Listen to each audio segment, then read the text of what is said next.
Alright, Uatu, the Watcher. He is the one who watches. Mr. Big Head himself. No, not that one.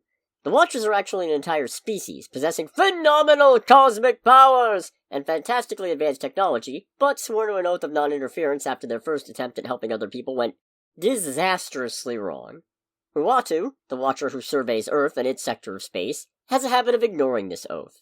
Probably the most well-known example of Uatu's oath-breaking tendencies was helping to save the Earth from Galactus, by directing the Human Torch towards the ultimate nullifier, with which they could force Galactus to retreat. But this is far from the only time Uatu decided to step in when he wasn't supposed to. Hell, it's not even the first time. Depending on how you define interference, Uatu's first documented act of meddling was probably all the way back in Fantastic Four number 13, where he revealed his presence to the Four while they were exploring his base of operations at the time, the habitable blue area of the moon. He didn't really do an awful lot aside from watching them fight the Red Ghost and his super apes, which I will not elaborate on at this time, and then pack up to head elsewhere in the galaxy, but establishing contact when he could just as easily not do that still feels like interference to me.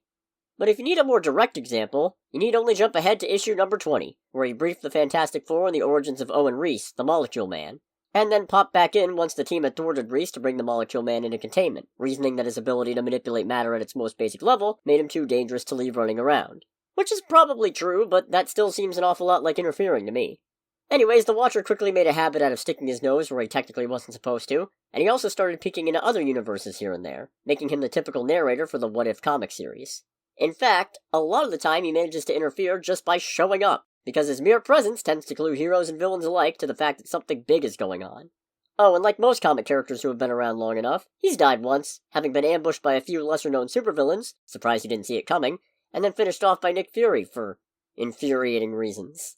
No, not that Nick Fury. Think the David Hasselhoff version and not the Samuel L. Jackson version. But a mere 6 years later, Uatu not only came back to life, but he's actually the only one of his people to still have their cosmic abilities, cementing his place as the one and only Watcher, with a level of job security most of us can only dream of. I don't know where I was going with this, but with What If over and done, we'll probably see Uatu make the jump to live action sooner rather than later. If not in Fantastic Four First Steps, then probably in Secret Wars, where I suspect the entire multiverse is going to collapse on itself. Next week, there's probably something in that last Friendly Neighborhood Spider-Man trailer I can stretch into an episode.